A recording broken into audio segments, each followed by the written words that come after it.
आपने बोला कि लड़ाई झगड़े की जड़ कोई है तो बहू है। थोड़ा बहुओं की पुकार भी सुनो, इनका बात तो सही है। मैंने कहा समस्या क्या है? बोली समस्या एक ही है। बोली समस्या एक ही है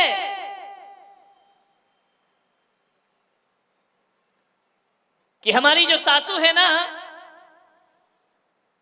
वो मेरे बारे में अलग सोच रखती है, बहू के बारे में अलग सोच रखती है और बेटी के बारे में अलग सोच रखती है। समस्या यहां खड़ी हो जाया करती है। वह बहू के लिए कुछ और विचारधारा में जीती है और बेटी के लिए किसी और विचारधारा में जिया करती है। समझो थोड़ा सा, अम्माओ सुधर जाओ, गंगा नहाओ, ज्ञान की गंगा बह रही है। ध्यान रखिए। मैं बड़े बड़े ग्रंथों पर भी प्रवचन कर सकता हूं, मैं समयसार पे बोल सकता हूं, मैं गीता पे बोल सकता हूं, मैं महापुराण पे बोल सकता हूं, मैं कुरान पे बोल सकता हूं, लेकिन मुझे यह लगती है सबसे बड़ी मजबूरी कि आगम की बड़ी बड़ी बातें करने से पहले आदमी के जीवन में नैतिकता और व्यवहारिकता आना चाहिए। आदमी नैतिक और व्यवहारिक नहीं हुआ, आदमी ने यदि अपने जीवन को बदलने का प्रयास नहीं किया तो बड़े बड़े ग्रंथों से कोई क्रांति खड़ी होने वाली नहीं। पहले अपने घर को मंदिर बनाओ। बहू ने कहा कि महाराज, हम यदि अपने घर में कुछ करते हैं तो हमारी सासू, हमारे ससुर जी कहते हैं लिमिट क्रॉस हो रही है। हमसे कहा जाता है फ्रीडम ज्यादा मिल गया है, स्वतंत्रता ज्यादा मिल गई है, यह बातें बोली जाती हैं महाराज। और जब यही बातें हमारी ननन जब ससुराल से पीहर आती है ना, तो यही माँ उसे समझाती है कि बेटा ससुराल में कैसे रहना, ससुराल की हुकूमत कैसे करना, ज्यादा सास से दबना नहीं, झुकना नहीं। जिस बातों का विरोध करती है मेरी, वही बातें वो मेरी ननंद को सिखाती है। बहुत पीड़ा होती है महाराज, बहुत दर्द होता है महाराज। ये दोहरे मापदंड क्यों है हमारी माताओं के बीच में? मैं जानता हूं एक ऐसी सास को, वो मेरे दर्शन करने को आई। मैंने कहा अम्मा जी सुखी हो? अरे बोले सुखी तो हूं महाराज, बस एक दुख है। मैंने कहा क्या दुख है? बोले जो बहू आई है ना। तो मैंने कहा क्या हो गया उसको? अरे बोले कोई तमीज नहीं, माँ बाप ने कुछ नहीं सिखाया उसको। तो मैंने कहा तू सिखा दे। अरे बोले महाराज देखने गए थे, शादी की थी जब तो बड़ी सुशील लग रही थी, 8 बजे तक सो के नहीं उठती है, पूरा घर उठ जाता है, वो सोती रहती है, बड़ों को बड़ा नहीं समझती, छोटों को छोटा नहीं समझती, बड़ी बेरुखी से बात किया करती है। बहुत दुखी हूं महाराज, जब से ये बहू आई है मेरे जीवन में नरक हो गया। मैंने कहा और मामा जी बेटियां कैसी हैं? अरे बेटियां, अरे क्या बताऊं महाराज, क्या किस्मत लेकर आई हूं मैं, क्या पुण्य कमाए थे किस जन्म में। मैंने कहा क्यों क्या हुआ? बोले ऐसे कमर साहब मिले हैं, ऐसे कमर साहब मिले हैं। मैंने कहा कैसे मिले हैं? अरे हीरा है हीरा। मैंने कहा कैसा हीरा? बोले बेटी को उठने तक नहीं देता, चाय बना के दे देता है, और जो बेटी कहती है वही करता है। कौन से जन्म में मैंने ऐसे पुण्य कि ये दोहरे मापदंड। बहू को कहती है किस्सों के समय पे नहीं उठती, वो दमाद से कहती दमाद हीरा है। बेटी की जुबान पे बात नहीं आती और कमर साहब पूरा कर दिया करते। पिक्चर दिखाने ले जाते हैं, घुमाने ले जाते हैं, बाहर खिलाने ले जाते हैं। तर गई महाराज बेटियों की तरफ से। तो मैं ध्यान रखना, तू तर नहीं गई, तू मर गई, ध्यान रखना। विचार ये स्थिति हमारे घरों की। बहू के लिए उसी चीज पर पाबंदी और बेटे के लिए उसी चीज की शिक्षा। ये दोहरे मापदंड नहीं चलेंगे, ध्यान रखिए। निवेदन है मेरा, मैं ससुर से और सासुओं से निवेदन कर रहा हूं, दोहरे मापदंड मत रखिए। एक जानते हो, एक महिला मंदिर आई, अम्मा जी रास्ते में मिली, नमोस्तु महाराज, प्रणाम प्रणाम। उनका अम्मा जी बड़ी खुश दिख रही है। बोले बहुत खुश हूं महाराज। मैंने कहा क्यों? मैंने कहा कितने बच्चे हैं तुम्हारे? बोले 4 बेटियां हैं। 4 बेटियां सुखी हैं? सुखी तो क्यों नहीं रहेंगी?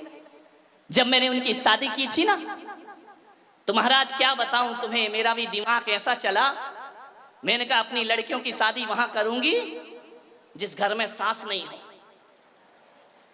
और सास नहीं है तो हुकूमत अपने हाथ में। इतनी मैंने कहा चारों मिल गए, ऐसे दमारे चारों मिल गए, राम लक्ष्मण भरत शत्रुघ्न से, सास नहीं है उस घर में। इतना राज करती हैं हमारी बेटियां, जो कहो वो होता है। तो मैंने कहा अम्मा जी और कोई कमी जिंदगी में? बोले एक कमी है। मैंने कहा क्या? बोले जो हमारा लड़का है ना। मैंने कहा हाँ। बोले 35 साल का हो गया। समझ गए क्या? ऐसी बातें आपको डायरेक्ट समझ में आती है। बोले 35 साल का हो गया महाराज। तो मैंने कहा हो गई भाई। अरे बोले ऐसा नहीं, अभी तक कुंवारा बैठा है, शादी नहीं हो रही उसकी, बस एक तकलीफ है। मैंने कहा अम्मा जी लड़की देखने वाले नहीं आते क्या? बोले बहुत आते हैं, रिश्ते तो इतने आ रहे, लाइन लगी है। जो आता है लड़के को देखता है, घर जाता है, कहता जवाब देंगे, आज तक जवाब ही लौट के नहीं आता है। हम इंतजार ही करते, कुंडली भी मिल जाती है लेकिन शादी नहीं हो रही है। मैंने कहा अम्मा जी नहीं होगी। बोले क्यों, कोई शनि की दशा लगी है क्या? मैंने कहा दशा नहीं लगी, दशा बैठी है। बोले मतलब क्या है?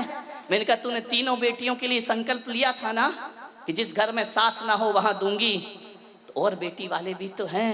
मैंने कहा जब तक तू रहेगी लड़का कुंवारा रहेगा, ध्यान रखना, और जिस दिन तो दुनिया से चली जाएगी उस दिन लड़के के फेरे लग जाएंगे। दोहरी नीतियां मत चलो मेरे भाई, ध्यान रखना, दोहरे मापदंड मत रखिए। बेटी के लिए अलग व्यवहार, बहू के लिए अलग व्यवहार। बेटी 4 दिन को आती है, वीआईपी ट्रीटमेंट मिलता है, बहू 24 घंटे साथ रहती है, 2 दर्जा मिला करता है। क्या बात है कि एक सास 10-10 साल की हो गई बहू, शादी हुए, आज भी उसे बहू ही समझती है, ध्यान रखना। आज तक उसे बेटी नहीं समझ पाई, आज तक उसे बहू का ही दर्जा दिया जाता है, आज तक वो पराया जीवन ही जीती है। मान्यवर आपके घर में नहीं है, मैं आशीर्वाद प्रदान करता हूं, अच्छा घर हो, लेकिन कहानी उन घरों की है जहां बहुएं प्रताड़ित की जाती हैं, ध्यान रखिए। कोई जरूरी नहीं है कि बहू ही सास को प्रताड़ित करती हो, सास भी कुछ कम नहीं है मेरे भाई, ध्यान रखना।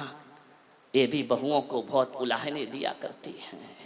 मानिए बहुएं, ताली तो बजा दो, आज तुम्हारे पक्ष में बोल रहा हूं मैं, ध्यान रखिए। कौन बोला आज किसने सद्बुद्धि दे दी?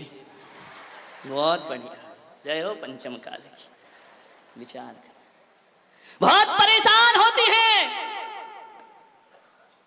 आज बहुओं की स्थिति वह है घरों में। उस बहू ने कहा महाराज बहुत पीड़ा होती है हमें भी, हम भी परिवार छोड़ के आए हैं, हम भी इस घर को अपनाते हैं, लेकिन इस घर ने हमें आज तक अपनाया नहीं। क्या होता, क्या क्या फर्क पड़ता है? एक बात बताओ, सासुओं से मैं पूछता हूं, बेटी कब आती है तुम्हारे घर में गर्मी की छुट्टियों में? यहाँ रोज नाश्ता कौन बनाता है? बेटी आके बनाती है, बहू बनाती है? बहू बनाती है ना। रसोई कौन बनाती है? बहू बनाती है। चलो नौकरानी होगी, निर्देश तो बहू देती है ना, देखती है ना। बीमार हो जाओ तो बहू आके पूछती है, बीमार हो जाओ तो दवाई भले झुंझला के दे, गुस्से से दे, देगी बहू ही, पड़ोसिन देने वाली नहीं है, ध्यान रखना। कुछ भी करेगी, तकलीफ हो, दुख हो, संकट हो, बहू ही साथ में आती है। बेमन से आए या मन से आए, साथ तो बहू ही देती है ना। सुबह से उठती है, तुम्हारी व्यवस्था करती है, नाश्ता बनाती है, खाना बनाती है।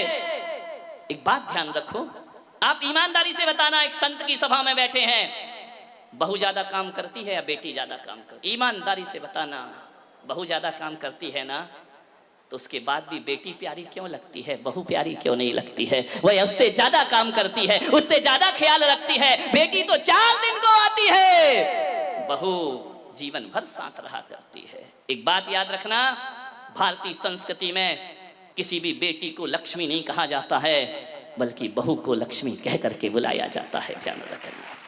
किसी बेटी को किसी ने लक्ष्मी कहा है, कन्या भले कह दिया जाए, लेकिन लक्ष्मी का रूप नहीं दिया जाता है। रक्षा बंधन पर बेटी की जरूरत पड़ती है, लेकिन दीपावली जब आती है तो बेटी की नहीं, हाथों में दीप लिए हुए बहू शोभा दिया करती है। दीपावली तो बहू की हुआ करती है, दीप जलाती है, रक्षाबंधन पे तो राखी बांधकर चली जाएगी, मिठाई खाएगी, कुछ पैसे भी ले जाएगी। ध्यान रखना, कंवर साहब आएंगे, खाएंगे, मजे लेंगे, लास्ट में बोल देंगे मजा नहीं आया, धत तेरे की, मर गए कर करके, उनने कह दिया मजा नहीं आया। बहू तो घर में ही रहती है ना, बहू तो लक्ष्मी है ना। आज तक किसी बेटी की आरती किसी माँ ने नहीं उतारी होगी, लेकिन बहू जब घर में आती है तो सास को दीप लेकर उसकी आरती उतारना पड़ती है। बहू मंगल है, बहू शुभ है, बहू लक्ष्मी का रूप है, बहू सरस्वती का रूप है। जब वह बहू घर में आती है, तुम्हारे वंश को अंश प्रदान करती है, और जब उन्हें संस्कारित करती है तो यही बहू सरस्वती का रूप हो जाया करती है। ध्यान रखिए, और यही बहू लक्ष्मी का रूप हो जाती। बहुओं को लात मारना यानी लक्ष्मी को लात मारना के समान पाप हुआ करता है। ध्यान रखिए, बहुएं तो घर की शोभा होती है, प्राण होती हैं। बहुएं ना हो तो तुम्हें कोई दादी कहने वाला नहीं मिलेगा, तरस जाओगी। ध्यान रखना, नानी में तो नाना नाना नाना लिखा है, दादी में तो दे दे दे दे दे लिखा हुआ है। मानिए, जितने भी रिश्ते हैं, आज तुम्हारा छोटा बेटा चाचा कहला रहा है तो बहू की वजह से, आज तुम ससुर जी कहला रहे हो तो बहू की वजह से, और आज तुम सासू माँ कहला रही हो तो ये रिश्ते तुमने नहीं, उस बहू ने आकर तुम्हें रिश्ते दिए हैं। और तुम्हारे वंश के अंश को यदि बढ़ाया है तो बहू ने बढ़ाया है, किसी बेटी ने तुम्हारे वंश को आगे नहीं। बहू ध्यान रखना, कितनी भी पूजा कर लेना, 1 घंटा पूजा करना, मंदिर में स्वाध्याय करना, सामायिक करना, माला फेरना, भगवान महावीर ने कहा है शरीर और आत्मा में भेद करोगी तो सम्यक दृष्टि हो जाओगी, और बहू और बेटी में भेद करोगी तो मिथ्या दृष्टि हो जाओगी। ध्यान रखना, बहू बेटियों में भेद की रेखा मत खींचिए।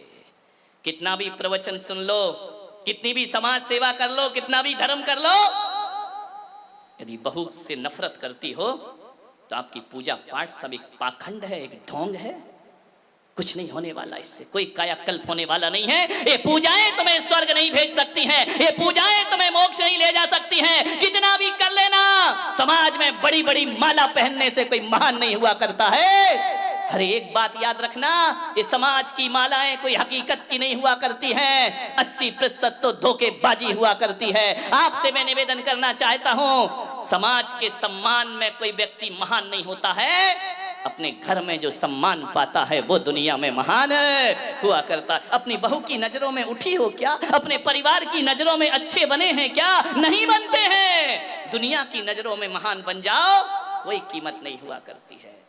अपने घर की नजरों में ऊपर उठने का प्रयास करिए। मानिए, तकलीफ क्या हो जाती है? बहू लेने तुम ही जाती हो, शादी नहीं होती तो 10 जगह हाथ पैर जोड़ती हो, कुंडली मिलाती हो, मेरे लड़के की शादी करा दो। एक काम करना, युवाओं से मैं कहूंगा, शादी आदि करो ना, कुंडली मुंडली का एक अलग लफड़ा, इस चक्कर में कई कुंवारे घूम रहे हैं। मैं आपसे इतना ही निवेदन करूंगा कि अब की बार कुंडली मिलाओ तो अपनी मत मिलाना, है ना। किसी भी पंडित को दिखाना तो कहना जो लड़की मेरे घर आ रही, देख उससे मेरी माँ की कुंडली मिल रही है या नहीं मिल रही है, मेरे पास उसे कितना रहना है। सबसे ज्यादा तो सासू के साथ गड़बड़ घर वहीं से होता है, क्योंकि जो बहू आएगी अधिक से अधिक समय वह परिवार में गुजारती, तुम्हारे साथ कितना गुजारेगी? सुबह जाओगे थके हारे दुकान जाओगे, शाम को लौटोगे दुकान से, रात को घंटे 2 घंटे बात करोगे, फिर नींद लग जाएगी, फिर चले जाओगे। गड़बड़ तो महाभारत कहां से शुरू होती है? बहुओं से और सासुओं से। मान क्या तकलीफ हो जाती है बहू के आने पर।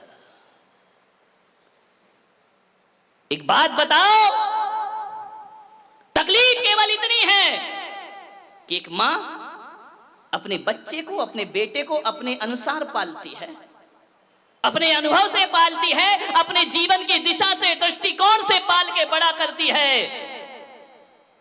बच्चा मां के अनुसार पलता है, स्कूल से आता है, मम्मी मेरा बैग कहाँ है, मम्मी मेरे जूते कहाँ है, मम्मी मेरे कपड़े कहाँ है, मम्मी मेरा खाना कहाँ है। मम्मी को ढूंढता है बच्चा जब तक शादी नहीं होती। ध्यान रखना, मम्मी को ही तो ढूंढता, मम्मी मम्मी हर चीज में मम्मी, बाजार चलना मम्मी, शॉपिंग करना मम्मी। ध्यान रखना, हर जगह माँ के साथ घूमता है बच्चा। एक बात याद रखना, हर जगह वह माँ को तलाशेगा, तकलीफ नहीं होती वहां। दुख है तो माँ, सुख है तो माँ, कहीं जाना है तो माँ पापा, इसके अलावा कुछ नहीं होता है। लेकिन एक तकलीफ थोड़ी सी हो जाती है कि जब शादी होकर के वह आता है तो थोड़ा समय उसे पत्नी को भी देना पड़ता है। ध्यान रखिए। और जब ये समय हमारे समय में से कटने लगता है ना, तो माँ को तकलीफ होने लगती है। ध्यान रखिए, ये नेचुरल बातें हैं, प्रैक्टिकली बातें हैं कि पहले आते ही साथ बेटा माँ को ढूंढता था, अब बहुत से काम ऐसे हैं जो पत्नी के हवाले हो जाया करते हैं।